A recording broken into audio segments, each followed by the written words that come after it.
nez.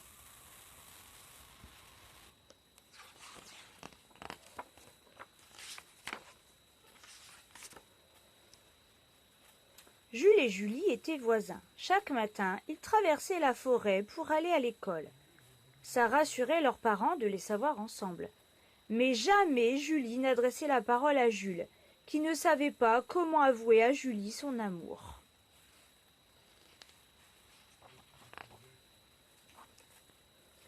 Pourtant, un matin, le ciel était tellement bleu qu'il se dit « Aujourd'hui, il faut que je lui parle ». Il vit Julie qui sortait de chez elle. Pour le rejoindre, elle souriait. Au moment même où il allait ouvrir la bouche, elle lui dit « Demain, je déménage ».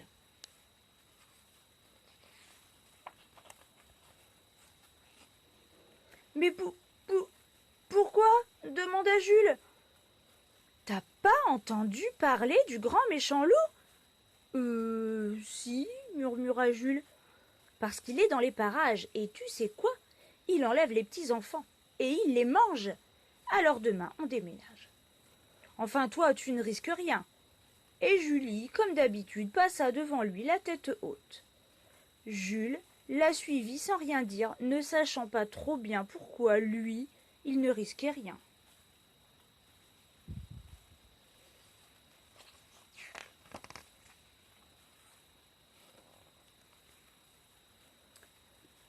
C'est lorsqu'ils furent au plus profond de la forêt qu'un gros balèze de loup sortit de derrière un chêne. En un clin d'œil, il les attrapa et les jeta dans un grand sac qu'il mit sur son dos. Pendant tout le trajet, Julie cria et donna force coups de pied. Jules avait un léger sourire sur les lèvres. Enfin, il était tout près de sa bien-aimée.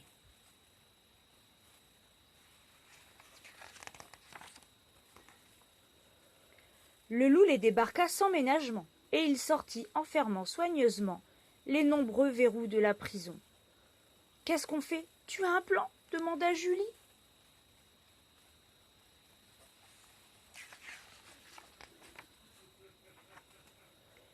Jules avait toujours son sourire sur les lèvres. « Alors non seulement tu pues, dit Julie en reniflant, mais en plus t'es qu'une nouille. » Et elle lui tourna le dos. Jules ne souriait plus. Il était vexé. Il se lavait au moins une fois par mois. De plus, devant Julie, il ne mettait jamais les doigts dans son nez et évitait de se gratter les fesses.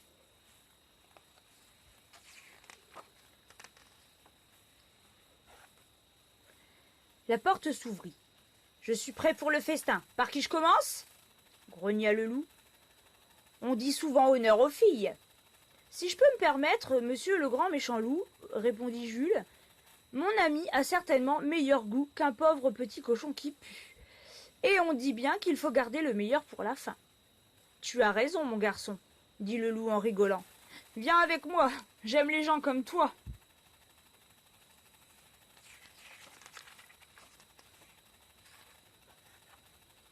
La cuisine du loup était une pièce d'une propreté redoutable. Jules observa le monstre. Ses ongles et ses dents étaient d'une blancheur éclatante. Sa personne dégageait une discrète odeur de parfum.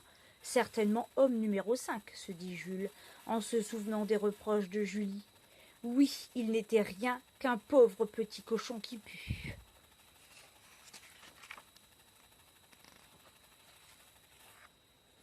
Mais le loup s'avançait vers lui avec à la main un grand couteau, tout juste sorti du lave-vaisselle. Alors Jules regarda le grand méchant loup dans les yeux, et il se mit le doigt dans le nez.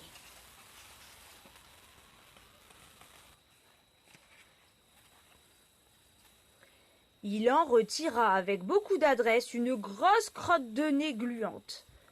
Le loup le regardait avec attention, et Jules, d'un air de connaisseur, mit la crotte dans sa bouche. Berk.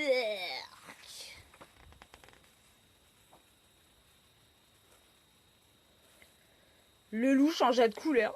Il laissa tomber son couteau par terre. Alors Jules mit le doigt dans son autre narine, en retira une crotte de nez encore plus énorme et la mâchouilla avec délectation. Le grand méchant loup, tout vert, devint rouge de colère. et se jeta sur le petit cochon. Prout! Jules lâcha un paix monstrueux, et une horrible odeur se répandit dans la pièce. Cette fois-ci, le loup, tout jaune, se précipita vers la fenêtre. Il l'ouvrit, l'enjamba et courut. Courut si loin qu'on ne le revit plus jamais dans les parages. Jules referma la fenêtre en souriant et chercha la salle de bain.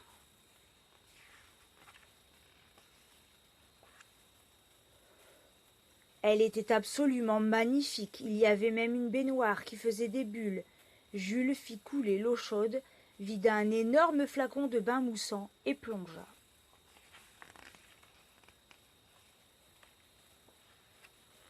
Lorsque Jules ouvrit la porte de la prison, Julie vit le petit cochon le plus propre que la terre ait jamais porté. En plus, il dégageait un parfum très délicat.